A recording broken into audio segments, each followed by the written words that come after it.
My name is Ethan Cole, and today I want to tell you the story of how my father ruined my life, how he treated me as worthless and called me a curse and a loser in front of everyone. But when my moment finally came, I did something that left everyone in complete shock. Before we begin, please subscribe to the channel and comment below where you're watching from. I love knowing how far these stories travel. Even the smallest reply reminds me I'm not speaking into an empty room. It started the night my father stood at the head of the table, champagne glass raised, and declared how proud he was of his children. His voice was steady, his smile rehearsed.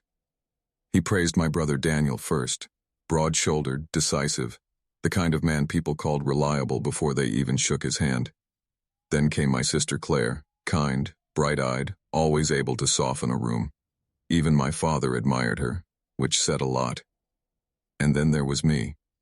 He glanced in my direction, gave a faint smile, and moved on without a word. I wasn't Ethan, the investment consultant from River Point, not the one who managed portfolios larger than our entire household fortune. To him, I was just the middle child who once chose a sketchbook over sports, independence over inheritance. In that silence, I felt dismissed more sharply than if he'd shouted. I gripped my glass so tight it creaked, but I didn't react. I'd rehearsed this humiliation too many times in my head. Pain became routine, almost polite. Still, something shifted that night. Not anger, clarity. You can only be overlooked for so long before you start asking yourself if you were ever real in the first place. The truth was sitting heavy in my coat pocket. A sealed document I had carried for 3 months. I hadn't opened it, though I already sensed what it might hold. Every laugh echoing down that long table made it press harder against my ribs, like a tiwang, horn waiting to cut. I don't remember the first moment I realized I was unwanted. Maybe it was the Sunday when Daniel went with my father to see the Hawks play, while I was left behind with Mrs. Turner, the housekeeper. Or maybe it was when I showed interest in sketching, and my father said, "Real men don't hide behind desks." He never struck me, never shouted, but his deliberate silence carved deeper wounds than words ever could. The one time he came to see me reach a milestone was my senior year ceremony. I shook hands with the principal, beaming, and afterward my father pulled me aside. "Take that robe off. It's just a private school. Don't parade around like it matters." Something inside me broke then, and it never healed straight. Not long after, while home from university, I overheard my mother speaking softly to my aunt. "It isn't Ethan's fault," she whispered. "It's the past." My stomach twisted. When I asked her later, she smiled gently and told me I thought too much. Her hand was warm on mine, but her grip was never strong enough to hold me up. My mother, Helen, was always gentle. She baked homemade cookies when I was sad, and she sat quietly beside me when I came home late. But she never defended me. Not once. Not when my father overlooked me. Not when he cut me from his vision of the family. She was the kind of mother who touched your shoulder before you fell, but never pulled you back. And over time, I stopped expecting to be caught. I still went home now and then, even if all I found there was silence. A faint presence from my mother felt better than nothing at all. Richard Cole never had to say the words, "I don't love you." His actions, or lack of them, made it clear enough. The sealed document in my coat pocket grew heavier by the day. I hadn't opened it, but deep down, I already knew what it was waiting to confirm. Not long ago, I thought maybe he'd finally see me. After nearly a decade of pushing myself in River Point, I earned a promotion to senior investment advisor at a leading firm. It was proof that hard work mattered more than last names. Riding that small wave of pride, I bought a luxury sedan, the very model Richard once praised as a real man's car. I shipped it straight to the Kingsford estate with a card tucked under the wiper. "I hope this makes you proud." A week went by. Nothing. No call, no note. Then Claire messaged me. "Dad put the car in the garage." He said, "Well, it's nice enough." That was all. I told myself his silence was better than outright rejection. At least he didn't return it. At least he kept it. But the illusion shattered quickly. One weekend, I came home unannounced. From the backyard, I heard Richard laughing with his old business friends, whiskey glass in hand. Someone gestured to the sedan parked by the garage. "Oh, that?" he chuckled. "A gift from one of our partners. Guess they're trying to butter us up before the next round of deals." No hesitation, no slip. He wore the lie like a tailored suit. My gift became nothing more than a prop in his story. I didn't step forward. I just stood hidden, listening like a stranger spying on a family that wasn't mine. Later that night, Claire tried to defend him. "He's not good at expressing himself, Ethan, but he liked it. I swear he did." I shook my head. I'd seen Richard express pride, joy, and warmth plenty of times, just nowhere for me. It was curiosity that first pushed me toward the truth. DNA kits had become popular, and I thought it might be interesting to learn more about my ancestry. I mailed one casually, expecting nothing unusual. Weeks later, the results came back with a single sentence that froze me in place. No direct paternal match with the listed father. I didn't cry. I didn't panic. I just stared as every memory rearranged itself like furniture in a house I no longer recognized. Doubt sprouted, wrapped itself around my childhood, and refused to let go. I needed confirmation. So one afternoon I slipped into Richard's bathroom, pulled a few strands from his comb, wrapped them carefully, and sent them to a private lab in River Point. 3 days before his 60th birthday, a thick envelope arrived.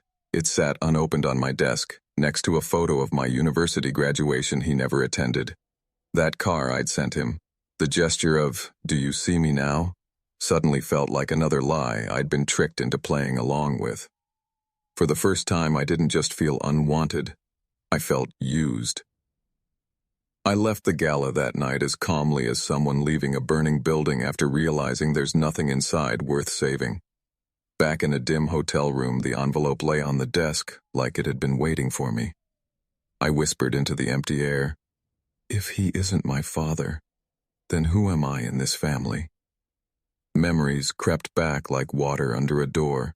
The day Richard told Daniel he'd carry the family name while advising me to learn to cook so I wouldn't starve. The afternoon I brought home a state-level award, only to hear, "Numbers don't mean value.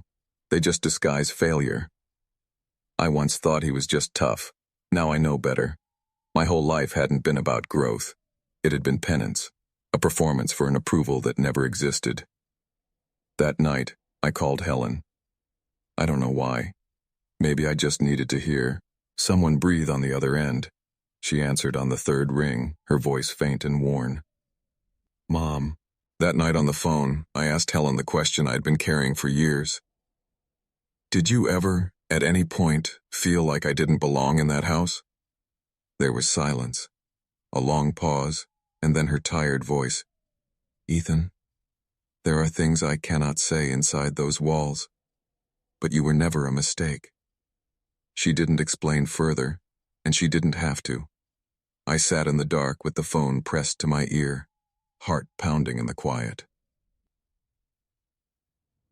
The next morning, I drove back to Kingsford.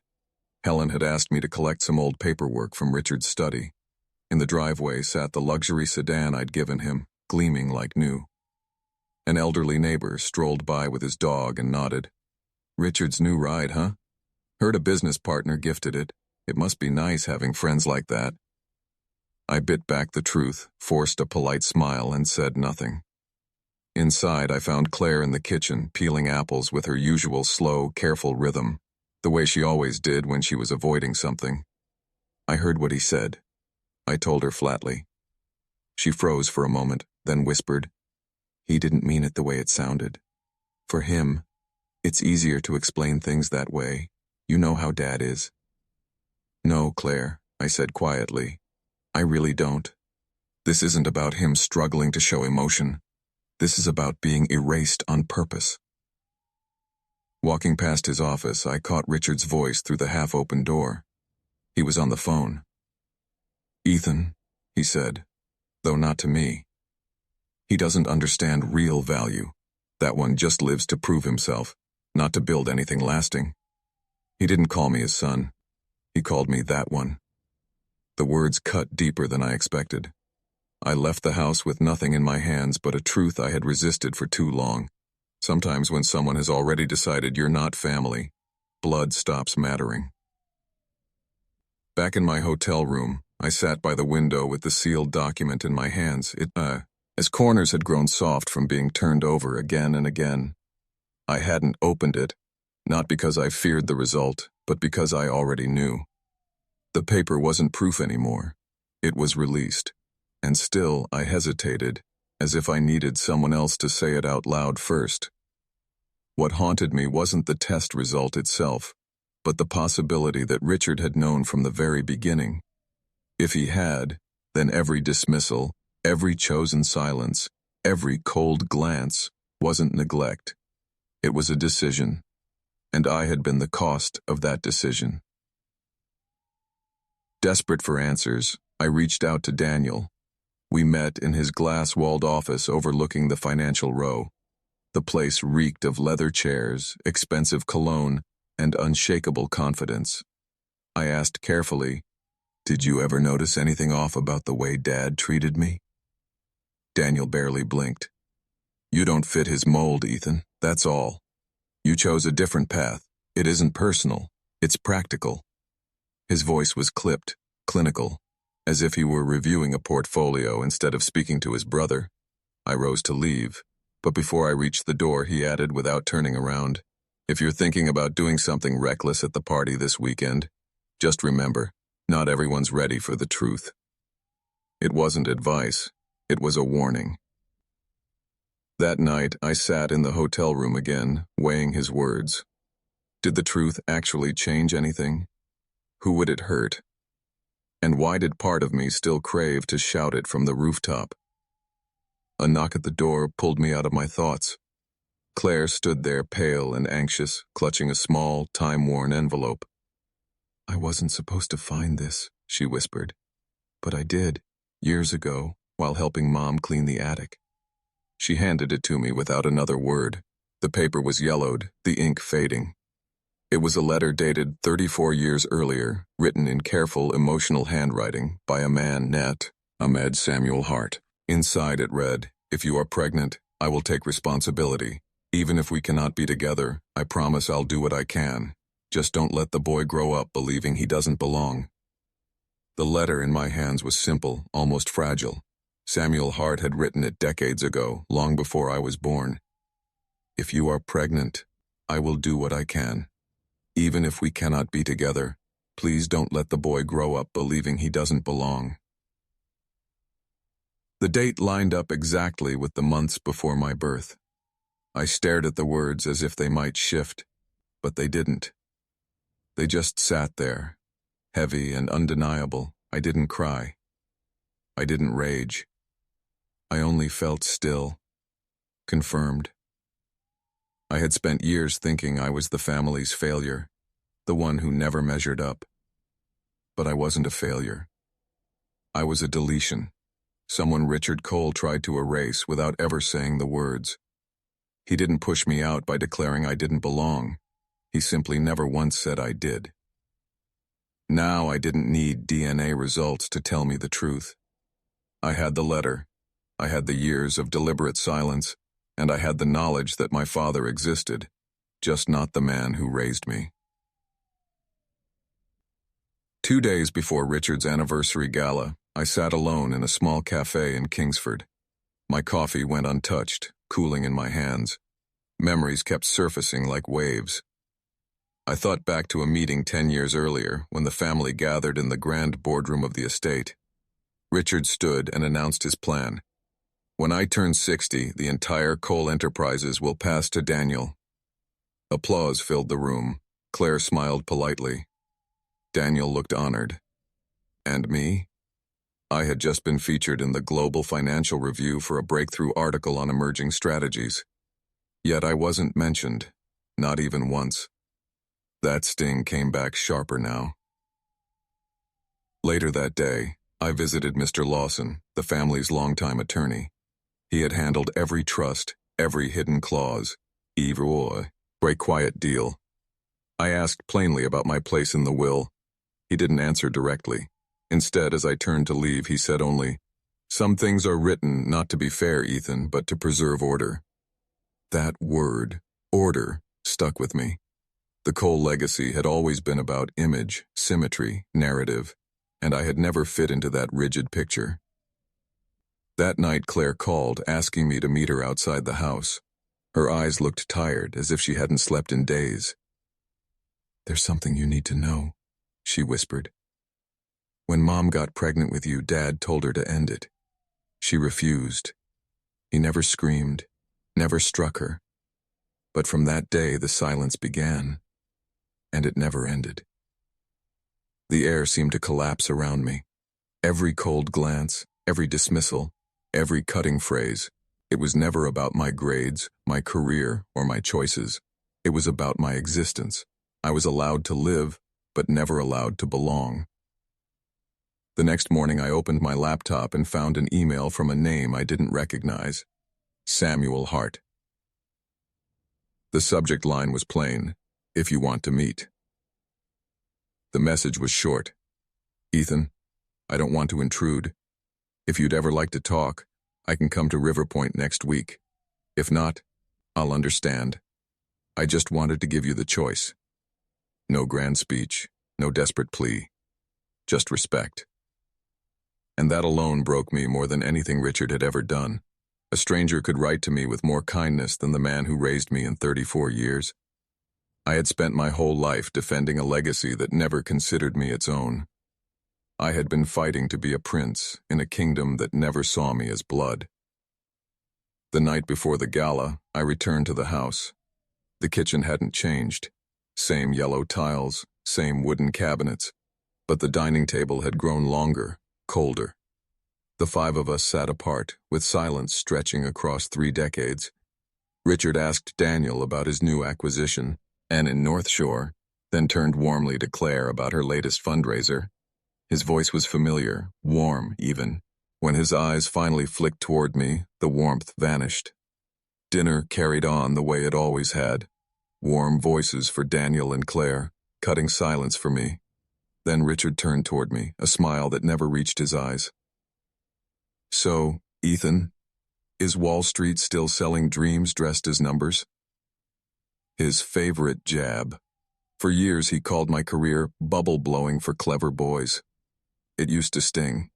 Now it only echoed. But then, something unexpected. My mother spoke. "Ethan was just appointed to the Strategic Advisory Board at Morgan Lincoln," she said, voice steady. "He's the youngest ever." The room froze for a moment. I didn't look up. I didn't need to. I could feel Richard's eyes calculating, deciding how to twist it. Then, with a shrug, he muttered, "They'll let anyone in these days, especially if they're chasing a diversity quota." Just like that, I vanished again. After dinner, I found him outside by the old fountain, glass of wine in hand. The night sky was bruised with storm clouds. I didn't bother with pretense. "You knew all along I wasn't yours, didn't you?" No flinch, no blink. "I gave you my name," he said coldly. "That's more than most would." Then, slower, "If you plan to ruin tomorrow's gala, remember this. You won't just lose your father. You'll lose the name you're clinging to." My throat burned, but I asked one more question. "Then what were you trying to teach me all these years?" His eyes darkened. "That there are things in life you cannot change, no matter how hard you fight."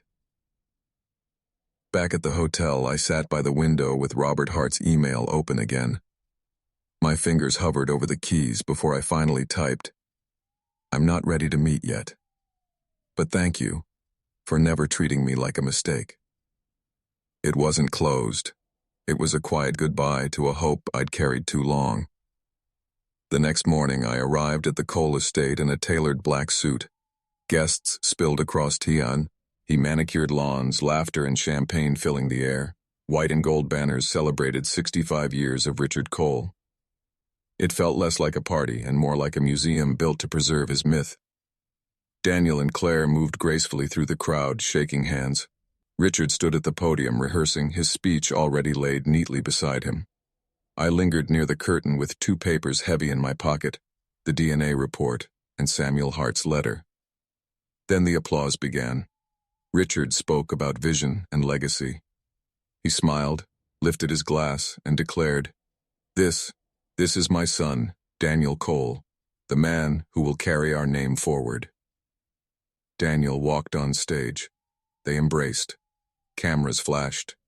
Applause roared. And me? I wasn't even a footnote. My grip tightened around the envelopes. This was the moment. I could step forward, take the mic, and finally make the truth impossible to bury. I took one step. Daniel's eyes caught mine. No anger, no fear, just a quiet, measured warning. Don't. And in my head, Richard's words echoed again. There are things you cannot change. I stepped back. I walked out. No one called my name. At the hotel, I tore the name tag from my lapel, Ethan Cole, and dropped it in the trash. Then I opened my laptop and drafted a single email to Mr. Lawson.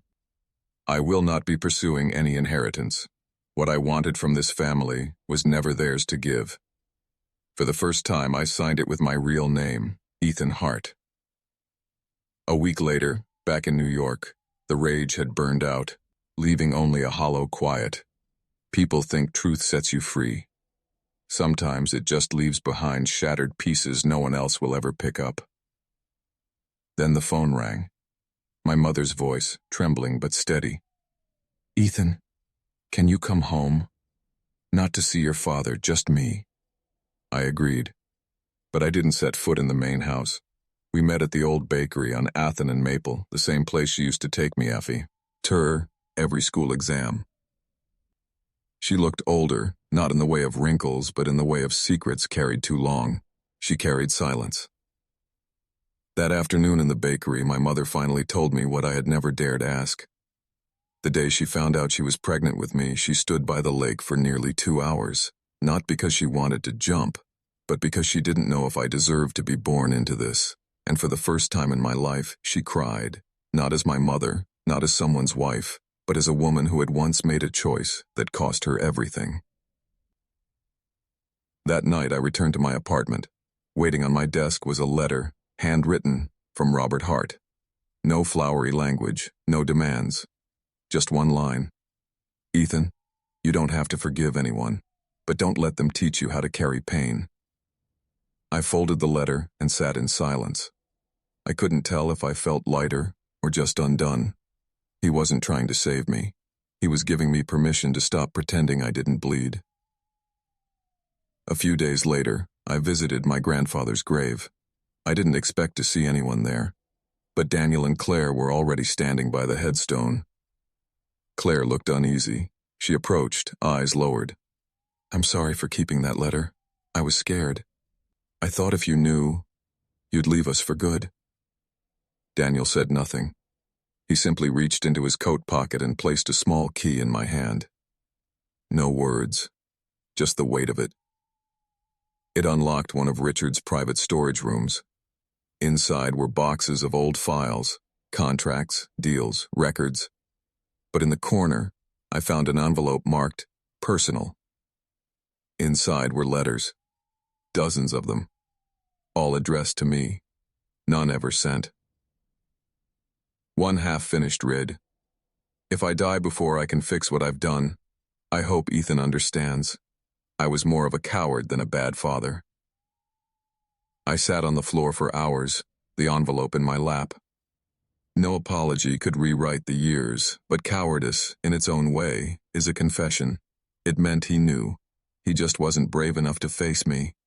It was a crisp morning where we was, and I decided to drive to Ohio. The leaves were turning. The sky stretched pale blue and endless. I wasn't looking for a father. I just wanted to know I hadn't begun my life as someone's denial. In my coat pocket was a letter I had once written to Richard, never sent. It had only one line. "You had a choice. You didn't choose me." Halfway to Columbus, I stopped at a rest area. Under a maple tree, I lit the letter on fire and watched it curl into ash. I didn't need him to choose me anymore. I had already chosen myself. Before arriving, I detoured past my old high school. The halls still smelled of textbooks and polished linoleum. Mrs. Kellerman, my literature teacher, spotted me at the front door. "You always reminded me of your mother more than anyone," she said with a smile. Such a simple thing, but it hit deep. All my life I thought I didn't fit.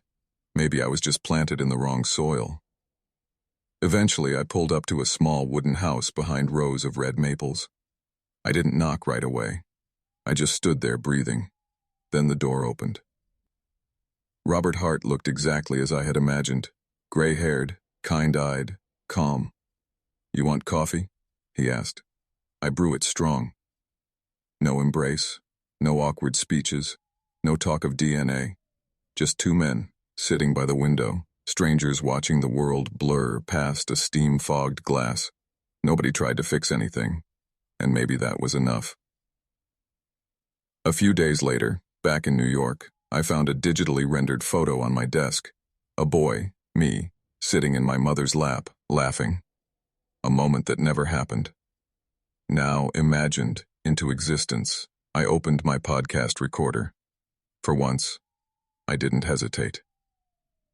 "If you've ever wondered whether you're worthy of love," I said into the mic, "let me tell you this. You don't need anyone's permission. You don't need a bloodline. You don't even need a name. You just need to believe that you matter, and then write your own C. Tori." I paused, then ended the recording. No longer Ethan Cole, just Ethan. That's all I had for now. "Thank you," I whispered, "for staying with me. Through every word, every pause, every silence I've carried for years. If you've ever felt like love came with conditions, if you've ever stood in a room full of people and still felt invisible, comment yes below. Sometimes that's all it takes to say, I hear you, I've been there, you're not alone. And if you want to share your story, you can. Or you can just sit with mine. Both are enough. Because in this little corner of the world, maybe our stories, broken, unfinished, quiet, finally have a place to belong. Until next time, take care of yourself. And remember, healing doesn't always look loud, but it always begins with listening.